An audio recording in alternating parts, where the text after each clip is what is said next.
Hello again. It's me, Neb, and we're just going to go through some more bolt action bits and pieces today.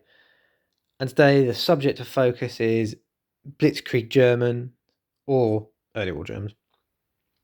So, starting off, as you can see, I've got quite an array of forces. So, I've got my Waffen SS over here, I've got a Flak in the back, Panzerjäger infantry, some teams. So, I'll start off with where I actually got the stuff from. So, the Flak in the back, I got that from eBay. That was a bit of a rescue build. It was all in pieces. And some advice if you are going to get one of the metal Flakvellings, don't. It's an absolute nightmare to build. It's all metal and everything is just so precious. There's very few points where you can hold it on. You can see the amount of just putty and green stuff that I've used just to try and hold things down and get it all stable. The problem is when you try and apply any pressure to a certain point. So, for example, these the gun shield here, when you're trying to stick that on, and you're trying to apply pressure to push it in with putty, for example, you immediately start pulling on something else, and it's just a bit of a nightmare to put together. In terms of tabletop rules, I think it looks quite good with 4 light automatic cannons. It's going to devastate anything that's within a building, for example, within cover, or infantry out in the open. I think it looks quite good, but the actual build itself is a nightmare. I believe you can get plastic ones, which I would highly recommend instead of getting the metal ones. And then this main force in front of me, the medium mortar team, the Panzerjäger, and all of these lovely infantry in the front. These were all from Warlord Games' supply drop last year that they were running during COVID. Now, what this was, if I remember, it cost £50. It had a specific theme for a month, so Blitzkrieg Germans. And then in it, you got a box of infantry, a vehicle, a free item, and also a book. So obviously it was Blitzkrieg Germans. So I got the box of Blitzkrieg Germans, so 30 infantry. So I've got all my riflemen lined up in the front. And over to the side, I've got my commander with 2 SMG attendants. And then my LMGs in the back just to spruce up the squads. You can only take 1 in early war, so that's why I haven't got that many. Also got the medium mortar team and a Panzerjäger, which is a medium anti-tank gun, tank destroyer. So that's not too bad for early war. That's not too bad, and it's not too many points. I want to say off the top of my head, it's 115, 130. It's not a lot, and even though it is resin, it only came like the tracks came in 2 separate bits. The gun shield was a separate bit. The actual gun's metal, and then there really wasn't much to it. And there was a little head to stick on for a crewman in there. Over here on the left with the Waffen SS and the half track. Now these were from the Band of Brothers starter set. I ended up getting rid of the American side. I wasn't too interested in them. But I kept the German side. I knew I wanted to collect the Germans at one point.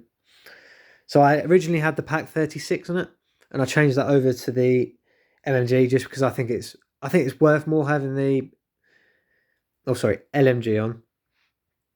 Just because you get that extra die shot, I just think you're getting more value out of it. And again, I've got the Waffen SS built up. They were built up originally as the Band of Brothers box set stated. But then, because you're not allowed assault rifles, obviously, in the early war, because they weren't invented, I had to change quite a bit of it around. So I've got them set up with 2 LMGs. And I've got a SMG, 2 SMGs. Have I got any more? 3 SMGs. 4 in the back. Yeah, so I've got them set up with some good options. And then additionally, I could also use, for example, this guy as another second lieutenant or a captain or a major. Excuse me for not knowing the German ones off by heart, because they are quite big words. At the back, I've just got some stuff that I bought separately. So an MMG team, always good. You get the extra dice. And a anti-tank rifle team. Very nice. Just to spruce it up, just to bring some more anti-tanks. So I've got a very almost anti-tank themed force. But I think it's quite a nice little force. Again, you got decals. They came with the supply drop. Get them the right way around. Oh, nice one, phone. Just don't show anything.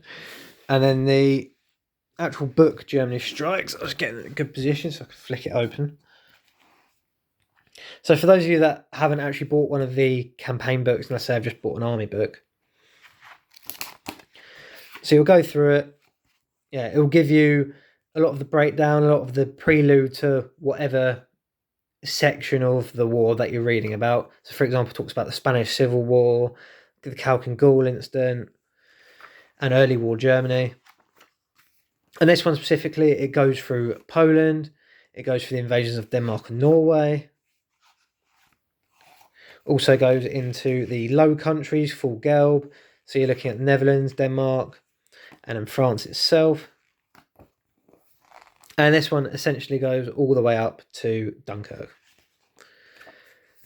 So as well as giving you a bit of history, it also gives you all the unit options, the advised selectors to take, and also the unit composition. So for example, with the German Panzer divisions in France, it would advise you, X Panzer division had only a certain amount of Panzer threes, so you're limited to one, and you can only take otherwise Panzer ones and twos.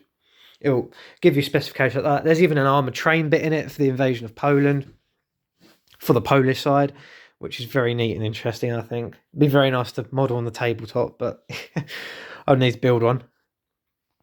In terms of the models themselves, the Blitzkrieg German ones, they're fairly clean cut, usual mould line difficulties for dealing with a lot of Warlord Games product, but nothing too much doesn't handle. You just need to file it down a little bit. As I said, the Panzerjäger was really easy to put together. The metal ones are always quite easy. You just shave off a little bit and then stick them on. Besides the flak filling, that's horrible.